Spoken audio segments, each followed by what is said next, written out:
बर्तन धोने वाला तो मैंने काम खत्म कर दिया है। अभी बेगम को खर्चा देता हूँ तो काम के लिए निकलता हूँ। बेगम जी। जी मेरे सरताज जी। हाय अल्लाह जी, घर दे सारे बर्तन मैं धो छड़े ने ते मांजा भी सारा मार छड़िया ते बकाया काम जेहड़े ना निक्के निक्के वो भी मैं कर छड़े ने। अच्छा सार नूं वड्डी गल तुहाडा नाश्ता भी मैं तैयार कर छड़िया। क्यों मेरे सरताज जी। एक दो त्रै चार। बेगम जी आलू घर का खर्चा जे अज दे दिन दा मेरा जेड़ा छोटा भरा है ना ओनू विचों 1000 रुपया दे दिया जे। सरताज जी कब तक हम उसका खर्चा उठाएंगे, उसको भी काम करने दें। बेगम इंज दियां गल्लां ना करया करो, देखो मैं तुहाडे नाल किड्डा प्यार करना वा। अल्लाह पाक मेरे सरदार जी को लंबी वाली जिंदगी दे। आमीन अल्लाह पाक मेरे सरदार जी को हमेशा मेरे साथ खुश रखे। आमीन। अच्छा हुण इंज करया जे भरा मेरा छोटा है ना विचों 1000 रुपया ओनू दे देना। ओके मेरे सरदार जी। अच्छा बेगम जी मेरे लोग किसी किस्म की को आपको परेशानी तो नहीं? नहीं सरदार जी, आप मुझे हमेशा इतना ज्यादा प्यार करते हैं। बड़ी मेहरबानी। तो मैं ना काम के लिए जा रहा हूँ। ठीक है मेरे सरदार जी, खैर से जाएं, मेरी दुआ आपके साथ है हमेशा। ओके अल्लाह हाफिज। ओके अल्लाह हाफिज। आज आने दे मेरे छोटे देवर को, आज 1 रुपया भी नहीं दूंगी उसको। इतना बड़ा हो गया खुद काम नहीं कर सकता, खाना भी नहीं दूंगी, पैसे से भी दूर रखूंगी उसको। भुख बड़ी लगी है, रोटी खाना जाके। भाभी भुख बड़ी लगी है, रोटी दियो मेनू, जल्दी जल्दी करो। मैं किधर से लेके उठ जाऊं, नीचे बैठ जाओ। शर्म ही आई खत्म हो गई, इतने बड़े हो गए हो, कब तक मेरा खामदा आपको पालेगा? जरा भी ख्याल है आपको उसका? भाभी भुख लगी, रोटी दे दियो। मैं किधर से पका के दूं, हमारे पास पैसे ही नहीं है, हमने कुछ भी नहीं लिया। आप इतने बड़े हो गए, कल के आपकी शादी भी होनी है, समझदार हो जाओ पहले ही। सब कुछ वो लेके देते हैं आपको, आपको जरा शर्म नहीं है कि मैं काम कर लूं? ऐसे फ्री रह के आपने क्या करना है? भाभी अज भरा घर को नहीं तो अज मैनू रोटी भी नहीं लभनी। नहीं मिलनी आपको रोटी, ना हमने पकाई है ना हमने आपका ठेका उठाया हुआ है। इतने बड़े हो गए हो, शर्म ही नहीं आती कि मैं कुछ कर लूं?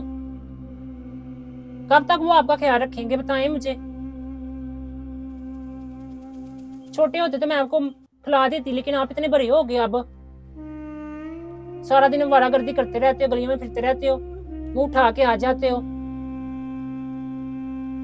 भाभी एक रोटी पीछे इन्नियां गल्लां। तो कमाओ ना खुद, जब खुद कमाओगे तो तुम्हें पता चल जाएगा ना कि मेहनत क्या चीज है। अपनी मेहनत करो, अपनी मेहनत सिखाओ, फ्री में खाने आ जाते हो। भाभी कदी मेरे भरा ते नहीं इन्नियां गल्लां कीतियां। उसने क्यों करनी है बात? चारा सारा दिन काम करता रहता है। निकल जाओ, कहीं और से जा खा लो। उठो, मुंह उठा के आ जाता है, सारा दिन फ्री।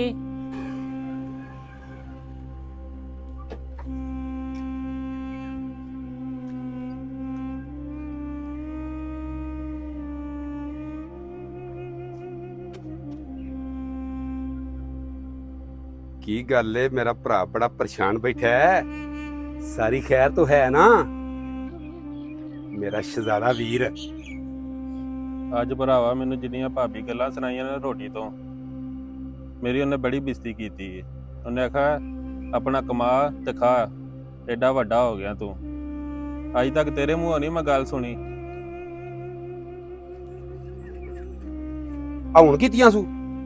बड़ी बेइज्जती उन्हें मेरी भरावा कीती अज। मैं तो घर छड्ड के टुर जाना, मैं नहीं रहना इत्थे। और ना ना भरावा इंज दा काम नहीं करना, ओदी की जरूरत है तेनू वो गल्लां करे? मैं हुणे वेख नहीं लैंदा ओनू? मेरा जान तो वध के मेरा भरा ओनू ये गल्लां करे। अज मां प्यो सिर ते हुंदा ते गल्लां ते नहीं हन्ना सुनियां और पैणियां। ना मेरा भरावा इंज दियां मेरे नाल गल्लां ना कर, मैनू बड़ी तकलीफ हुंदी है ते हुणे मैं वेख इहनू निपड़ लैना वा। ਇਹਦੀ ਇੰਜ ਕਿਵੇਂ ਕੀਤਾ ਮੈਂ? ਤੂੰ ਇੰਜ ਕੰਮ ਕਰ, ਇੱਥੇ ਜ਼ਰਾ ਕੁ ਬੋ ਤੇ ਮੈਨੂੰ ਪੁੱਛ ਕੇ ਤੇ ਹੁਣੇ ਆਇਆ ਹੂੰ।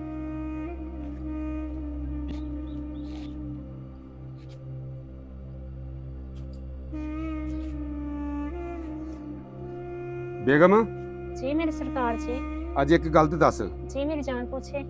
ਮੈਂ ਤੈਨੂੰ ਕਿੰਨਾ ਕੁ ਪਿਆਰ ਕਰਨਾ। मेरी जान आप बहुत ज्यादा प्यार करते हैं। ਕਦੀ ਕਿਸੇ ਚੀਜ਼ ਦੀ ਤੈਨੂੰ ਕਮੀ ਆਉਣ ਦਿੱਤੀ ਹੈ? नहीं मेरी जान, ਘਰ ਦੇ ਬਰਤਨ ਕੌਣ ਧੋਂਦਾ ਹੈ? मेरी प्यारी सी जान तो होती है। ਝਾੜੂ ਕੌਣ ਮਾਰਦਾ ਹੈ? ਨਾਸ਼ਤਾ ਕੌਣ ਬਣਾਉਂਦਾ ਹੈ? मेरे प्यारे सरदार जी। ਤੇ ਤੂੰ ਕੌਣ ਹੋਣੀ ਹੈ ਮੇਰੇ ਭਰਾ ਨੂੰ ਗੱਲਾਂ ਕਰਨ ਵਾਲੀ? मेरी ਤੇਰੀ जान- ਜ਼ਰੂਰਤ ਕਿਵੇਂ ਪਈ ਹੈ ਤੂੰ ਮੇਰੇ ਭਰਾ ਨੂੰ ਗੱਲਾਂ ਕਰੇ? जान प्लीज, क्या हो गया आपको? इतने गुस्से में क्यों है आप? वो इतना बड़ा हो गया, खुद काम नहीं कर सकता। ਉਹ ਮੇਰਾ ਭਰਾ ਏ, कब तक ਮੇਰੀ हम ਜਾਨ ਨੂੰ ਵੱਧ ਕੇ ਮੈਂ ਪਿਆਰ ਕਰਨਾ ਮੈਨੂੰ। कब तक हम उसको पालेंगे? हमारे भी छोटे छोटे बच्चे हैं। मेरी जान समझे इस बात को। और ये देखिए मैंने सुबह से पैसे संभाल के रखे हैं कि मेरी जान काम करती है, सारा दिन थक जाती है। मेरी जान कब तक इतनी परेशानी उठाएगी खुद? ये देखिए खुद गिन लो जितने आप देख गए हैं। मैंने 1 रुपया भी नहीं लगाया कि मेरी जान सारा दिन काम करती है, मुझे इतनी ज्यादा फिक्र है उसकी। ਬੇਗਮ जी मेरी जान, ਨਾਰਾਜ਼ ਨਾ ਹੋਵੇ ਜੇ ਮੈਂ ਤੁਹਾਨੂੰ ਨਾ ਗਲਤ ਸਮਝ ਬੈਠਾ ਸਾਂ। कोई बात नहीं मेरी जान, ਇਹ ਪੈਸੇ ਫੜੋ ਬੇਗਮ। मेरी जिंदगी आपके साथ है हमेशा। ਬੇਗਮ ਜੀ जी ਗੱਲ ਤੁਹਾਡੀ ਬਿਲਕੁਲ ਸਹੀ ਹੈ। ਅਸੀਂ ਇਹਨੂੰ ਕਿੰਨਾ ਕੁ ਚਿਰ ਖਵਾਉਂਦੇ ਰਵਾਂਗੇ? बिल्कुल, हमारे भी छोटे छोटे हाँ। बच्चे हैं। ਬੇਗਮ ਜੀ ਨਾਲੇ ਹੁਣ ਇਕਬਾਲ ਨਹੀਂ ਵੱਡਾ ਸਾਰਾ ਹੋ ਗਿਆ ਹੈ इतना बड़ा हो गया। ਤੇ ਕਮਾਏ ਹਾਂ ਤੇ ਖਾਏ ਜਾ ਕੇ। यही तो मैं आपको समझा रही असा- हूँ मेरी जान। ਅਸਾਂ ਕੋਈ ਤਾਂ ਠੇਕਾ ਨਹੀਂ ਚੁੱਕਿਆ ਕਿ ਸਾਰੀ ਉਮਰ ਅਸੀਂ ਉਹਨੂੰ ਖਵਾਉਂਦੇ ਰਹੀਏ। ਹੁਣ शुक्र है आप समझ बेगम गए। जी। ਨਾਰਾਜ਼ ਨਹੀਂ ਹੋਣਾ। नहीं मैं जान, मैं आपसे क्यों नाराज होंगी? अपनी प्यारी सी जान और सोनी सी। ਬੇਗਮ ਜੀ जी ਮੈਂ ਨਾ ਆਪਣੇ ਭਰਾ ਨੂੰ ਹੁਣੇ ਜਾ ਕੇ ਆ ਕੇ ਆਉਣਾ ਵਾ। जी मेरी जान जान। ਭਾਈ ਆਪਣਾ ਕਮਾ ਤੇ ਖਾ, बिल्कुल ਸਾਡੇ ਕੋਲ ਕੋਈ ਸ਼ੈ ਨਹੀਂ ਹੋ। जान ऐसी होनी चाहिए हमेशा। अल्लाह पाक मेरे सरदार जी को लंबी वाली जिंदगी दे, हमेशा खुश रखे मेरे साथ। ਆਮੀਨ।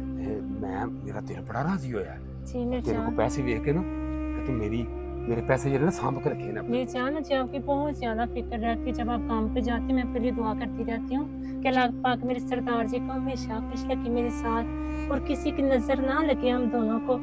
ਬੇਗਮ ਜੀ जी ਮੈਂ ਆਪਣੇ ਭਰਾ ਨੂੰ ਨਾ ਹੁਣੇ ਆ ਕੇ ਆਇਆ ਜੀ। जी मेरी जान, जाओ ਆਇਆ ਜੀ। जाओ।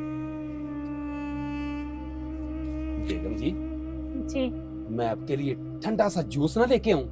नहीं रहने देना प्लीज, पैसे लग जाएंगे। 50 वाला ले आए, ज्यादा महंगा नहीं लेके आना। ठीक है जी। मैं ना अभी लेके आया। ठीक है ले आए मेरी जान।